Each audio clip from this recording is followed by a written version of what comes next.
Reporter breaking. Wayanad പുനരധിവാസത്തിനായി സർക്കാർ ഇതുവരെ അനുവദിച്ച തുകയുടെ കണക്ക് പുറത്ത്.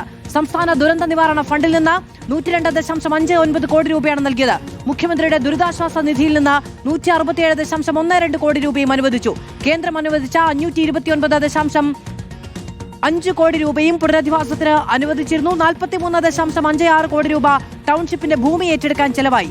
ടൗൺഷിപ്പ് നിർമ്മാണത്തിനുള്ള 299 കോടിയിലും 80 കോടി രൂപ ഊരാളുങ്കലിന് നൽകി. VS രഞ്ജിത്ത് വിവരങ്ങളുമായി ചേരുകയാണ്.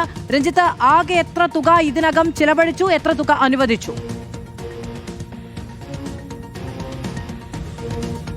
മധു, ചെലവഴിച്ച തുകയുടെ കാര്യത്തിൽ ഒരു കൃത്യമായ കണക്ക് കിട്ടേണ്ടതുണ്ട്. നമ്മൾ മനസ്സിലാക്കുന്നതനുസരിച്ചാണെങ്കിൽ 43.56 കോടി രൂപയാണ് ഭൂമി ഏറ്റെടുക്കാൻ ചെലവാക്കിയിട്ടുള്ളത്. ഊരാളുങ്കലിന് 410 വീട് നിർമ്മിക്കാൻ 299 കോടി രൂപ കൊടുക്കണം.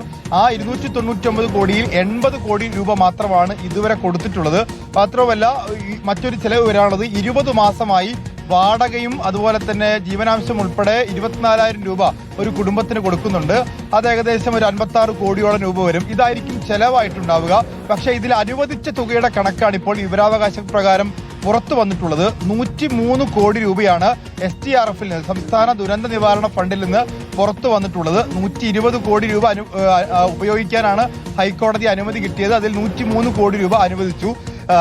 അതുപോലെ 773 കോടി രൂപ CMDRF മുഖ്യമന്ത്രിയുടെ ദുരിതാശ്വാസ നിധിയിലുണ്ട്. 773.98 കോടി രൂപയാണ് മുഖ്യമന്ത്രിയുടെ ദുരിതാശ്വാസ നിധിയിലുള്ളത്.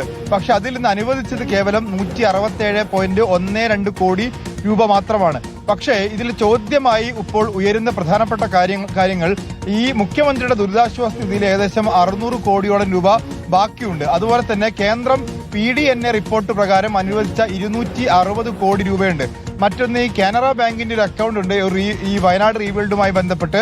അതിൽ കർണാടക സർക്കാർ കൊടുത്തിന് 20 കോടിയുണ്ട്, DYFI കൊടുത്ത് 20 കോടിയുണ്ട്. അതിൽ മറ്റാരെങ്കിലും പണം കൊടുത്തിട്ടുണ്ടോ എന്ന കണക്ക് പുറത്തു വന്നിട്ടില്ല. അപ്പൊ ഇത്രയും കോടികൾ സംസ്ഥാന സർക്കാരിന്റെ കണക്കിൽ ഉണ്ട്. ഇനി എന്താണ് ഈ പുനരധിവാസത്തിന് വേണ്ടി ചെലവഴിക്കാൻ പോകുന്നത്? ഈ ടൗൺഷിപ്പ് മാത്രമാണെങ്കിൽ അതിന് കേവലം 299 കോടി രൂപ മാത്രം മതി. വാടകയും ജീവനാംശവും കൊടുത്തു തീർക്കാറായി. ഇനിയിപ്പോൾ ഇവർ പുനരധിവസിപ്പിക്കപ്പെട്ടു കഴിഞ്ഞാൽ അതിന്റെ ആവശ്യമില്ല. അപ്പോൾ ഈ മുഖ്യമന്ത്രിയുടെ ദുരിതാശ്വാസ നിധിയിലുള്ള ബാക്കിയുള്ള 600 കോടി രൂപ, PDNA ഫണ്ട് പ്രകാരം വന്ന 260 കോടി രൂപ, അങ്ങനെയുള്ള തുകകൾ എന്തിനു വേണ്ടി ചെലവഴിക്കും? അതുപോലെ തന്നെ 529 കോടി രൂപ കേന്ദ്ര സർക്കാർ 50 വർഷത്തേക്ക് തിരിച്ചടക്കേണ്ടതില്ലാത്ത ലോണായി കൊടുത്തിട്ടുണ്ട്. അതും ഈ പ്രവർത്തനത്തിന് വേണ്ടി മാറ്റിവെച്ചതാണ്. അപ്പൊ ഈ തുകകൾ എന്തിനു വേണ്ടിയായിരിക്കും ഇനി ചെലവഴിക്കുക? വിവരങ്ങൾ നൽകിയത്. വയനാട് പുനരധിവാസത്തിനായി സർക്കാർ ഇതുവരെ അനുവദിച്ച തുകയുടെ കണക്കാണ് ഇപ്പോൾ പുറത്തു വന്നിരിക്കുന്നത്.